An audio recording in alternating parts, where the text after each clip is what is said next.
Van Emre, can you hear us well? Yep, I can hear you. How are you, mate? Fine, thanks. How are you? Yeah, I'm not too bad, thank you. Now, listen, we're looking at this idea, of course, that Michel Platini has suggested. Now, Turkey have got a bid in, obviously, for the Euro 2020. Also, the Olympics that year. And from a personal point of view, then, what would you prefer Turkey to host, the Euros or the Olympics? I'd prefer them to host Euro 2020 because it's more beneficial for the nation overall. I think Turkey is such a passionate football country, aren't they?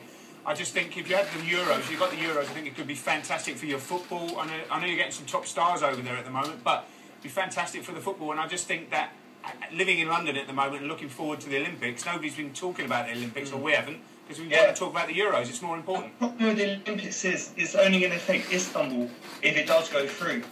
So, and there's questions whether the infrastructure can handle it, the transportation links, everything like that. If it was to be the Euros, it would affect 7, 8, well, they're saying 10 cities now, 10 cities. So it would be much better for the country overall. And so what do you make, then, of the idea of perhaps, countries, or, however many countries it is, like 12 or 13 different cities all taking part, or 12 or 13 countries? Do you think it's ludicrous, or do you think it's something that might work? I can't see it working, to be honest, because it's bad enough being in two countries travelling about. Between, say, was it 12 to 13 cities? I think it's too much. Yeah, I mean, but it's one of those things that wouldn't surprise you, though. The fact it's taken this long for goal line technology to come about, they banned snoops, though, straight away. It would make perfect sense for them to do something this ludicrous, would it not, Mike? I hope not. I just think that I've been lucky enough to go to European Championships, to World Cups. It's in 1 or 2 countries, and I think it has an identity. I think if you start taking it out to 12, 13 different stadiums in 12, 13 different countries, I think the supporters won't travel. I think you'll lose what you've actually got in this competition. Yeah, and you don't. It's gonna. It could cause a problem. Who's going to host the final? Because every country's going to want to host the final. Emre, are you based in London at the moment, or do you live in Turkey?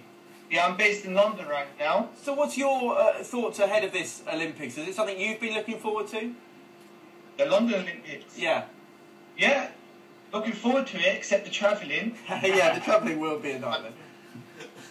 I think the thing is for us here, I mean, I live in London, we all live in London, is maybe now, you're getting the Euros out of the way, then Wimbledon will be out of the way, and then it'll be the Olympics. Maybe we'll all start to buy into it a little bit more, although it is obviously over the east end of London. So, from our side, I live in the west to get across, but it's not affecting us too much at the moment. But for the people over that side of London, where they've regenerated it, I think it could be absolutely fantastic, and we all hope it is. But, it's the Euros, then Wimbledon, then the Olympics for me.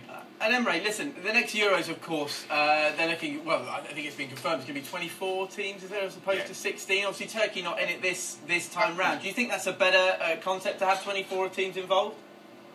Yeah, I think it's better overall because it's going to give more countries a chance. There's going to be more groups. I think it could make it more exciting. And it'll go on for longer as well. It'll extend the tournament. Which is always good for a fan's point of view. No, I think this is the problem for the players, though. The players will be looking at it instead after a long, hard season. Maybe if you get to the Champions League final, then to up your game again to go to the Euros, and it's more games. It goes out over, instead of being 3.5 weeks, it ends up being 4.5 weeks. And if you're a successful team, I just don't see how the players will ever recover, because the Euros, the Champions League, then a World Cup, you're going to get injuries to your top players, and you're going to have a loss of form to the top players. That's my view. I can see the clubs complaining about it. From a fan's point of view, it will probably be better, but there's also the factors of clubs and the players, long season injuries will cause a problem. Well, Emre, listen, it's been an absolute pleasure to chat to you, mate. Cheers for getting involved, and we shall speak to you very soon on the show. Yeah, thanks for your time. All the best, mate. Cheerio. Bye.